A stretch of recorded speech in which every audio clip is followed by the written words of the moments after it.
సింహం వారికి గనక చూసుకున్నట్లయితే రాశిలో కేతువు యొక్క సంచారం జరుగుతుంది.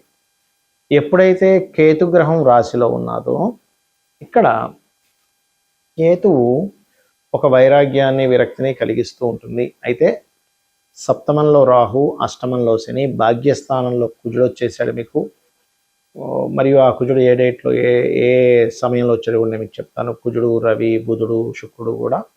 మరియు రవి దశమ స్థానంలో, అంటే మీ రాశ్యాధిపతి దశమంలో కేంద్ర స్థానంలో ఉన్నాడు బుధుడితో కలిసి, లాభాధిపతి ధనలాభాధిపతితో కలిసి లాభస్థానంలో శుక్ర గురువులు.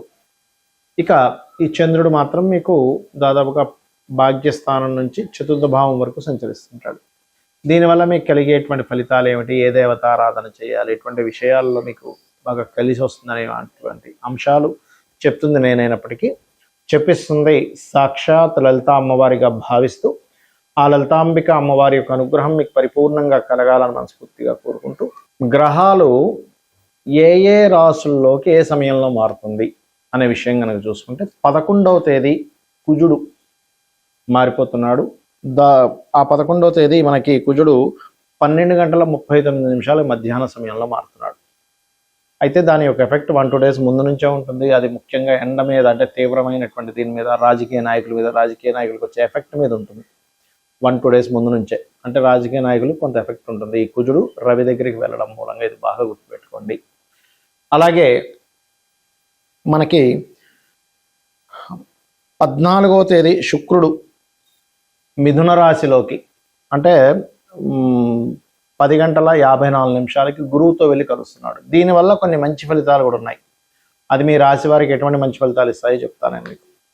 అదేవిధంగా బుధుడు రవి కనుక తీసుకున్నట్లయితే, రవి బుధుడు ఇద్దరు కూడా 15వ తేదీ మారుతున్నాడు. కాకపోతే బుధుడేమో అర్ధరాత్రి 12:32 మారుతున్నాడు 15వ తేదీ, అంటే తెల్లవారితే 15 అనగా అర్ధరాత్రి. అదేవిధంగా రవి 15వ తేదీ 6:22 మారుతున్నాడు. మరి ఈ గ్రహాల యొక్క మార్పు మూలంగా మీకు కలిగేటువంటి ఫలితాలు ఏమిటి అనేటువంటి విషయాలు ఇప్పుడు మనం తెలుసుకుందాం. ఈ గ్రహాలు డే టు టైంతో, ఇప్పుడు వరకు నేను చెప్పినటువంటిది ఏదైతే ఉందో డే టు టైంతో చెప్పినటువంటి ఈ మార్పు వల్ల మీకు కలిగే ఫలితాలు ఏంటో చెప్తాను. ముందుగా లగ్నంలో కేతు వల్ల కొంత వైరాగ్య యోగం ఇస్తున్నప్పటికీ మీకు లగ్నాధిపతి దశమంలో ఉన్నాడు. దీనివల్ల ఏంటంటే కొంచెం ఉద్యోగ సంబంధించినటువంటి విషయంలో మార్పులు ఉంటాయి, అభివృద్ధి ఉంటుంది, ప్రమోషన్స్ కోసం చేసే ప్రయత్నాలు ఫలిస్తుంది కూడా. ధన సంబంధించిన కారకుడు ధనాధిపతి అయినటువంటి బుధుడు కూడా రవితో ఉన్నాడు కాబట్టి ధనాభివృద్ధి కూడా ఖచ్చితంగా ఉండి తీరుతుంది. అదేవిధంగా కొంచెం ఫ్యాషన్ రంగాల్లో ఉండేటువంటి వారికి, క్రియేటివ్ రంగాల్లో ఉండేటువంటి వారికి ఖచ్చితంగా అభివృద్ధి యోగం ఉంది. అదేవిధంగా గృహము, స్థలము మూలంగా ధనయోగం చూపిస్తుంది. చతుర్థాధిపతి భాగ్యస్థానంలో ఉన్నాడు కాబట్టి, కాకపోతే కొంచెం తండ్రి గారికి ఏదైనా కాస్త ఎక్కువ చూడండి, కొంతమందికి బాగా హెవీగా బీపీ ఇలా ఉంటాయి. అటువంటి విషయాల్లో తండ్రి గారికి లేదా గురువులకు ఉంటే కొంచెం జాగ్రత్తగా ఉండండి. పంచమ స్థానం మీద శని యొక్క దృష్టి ఉన్నందుకు కాస్త మీకు ఎలా ఉంటుంది అని చెప్పి చూసుకున్నట్లయితే, నిర్ణయాల విషయంలో కాస్త జాగ్రత్త వహించాలి. ఏ నిర్ణయం తీసుకున్నాం ఏంటి అనేటువంటి విషయాలలో.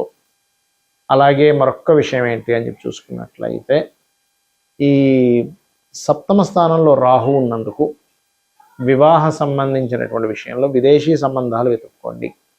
కొంచెం పార్ట్నర్స్తో ఉన్నది కొంత ఘర్షణ వాతావరణం ఉంది. సప్తమాధిపతి అష్టమంలో అష్టమ శని నడుస్తున్నందుకు దూర ప్రాంతాలకు వెళ్ళినప్పుడు మాత్రం ఎట్టి పరిస్థితుల్లో వాహనం అతివేగంగా వెళ్ళకండి. అది ఎప్పుడు వెళ్ళకూడదు. అయితే మీరు ప్రధానంగా వృత్తి ఉద్యోగ సంబంధించిన విషయంలో 17-18 తేదీలు కొంత జాగ్రత్తగా ఉండండి. ఇన్వెస్ట్మెంట్స్ చేసే విషయంలో 23-24 తేదీలు కాస్త జాగ్రత్తగా ఉండాలి. ప్రాపర్టీస్ కానీ ఏవి కానీ 30-31 తేదీలు వాహనము, గృహము, స్థలాల విషయంలో చాలా జాగ్రత్తగా ఉండండి. 30-31 తేదీలు.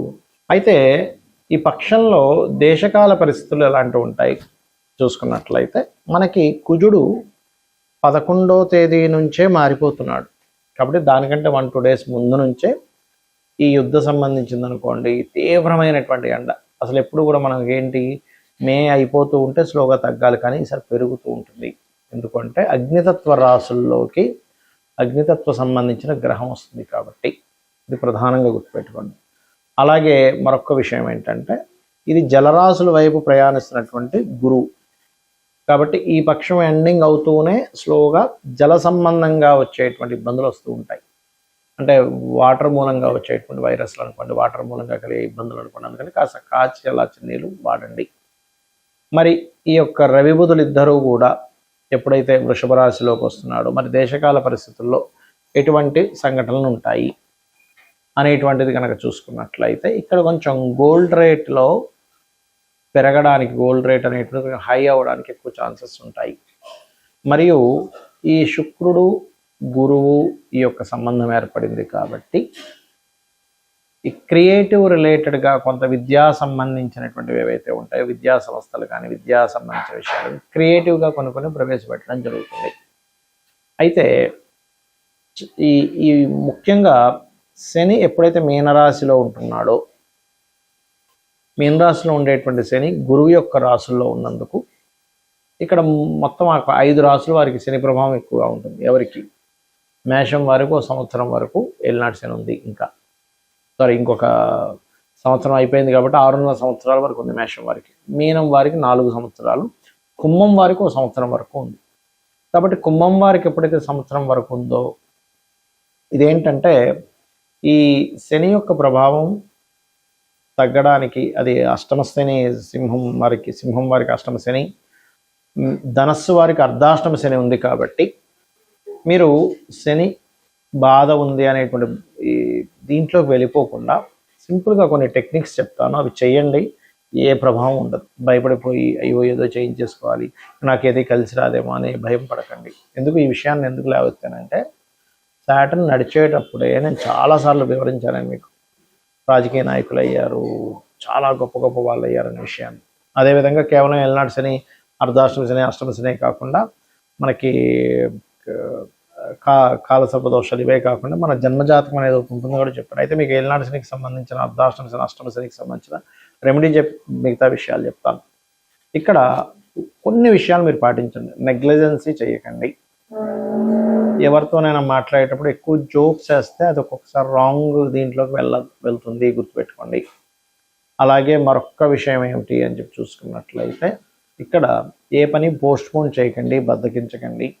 మధ్యాహ్నం పూట నిద్రపోకండి. శనివారాలు కూడా ఒంటికి శుభ్రంగా నీట్గా ఒరిజినల్ నువ్వులు నేను రాసుకొని ఒక 10-20 నిమిషాలు ఉండి తర్వాత స్నానం చేయండి.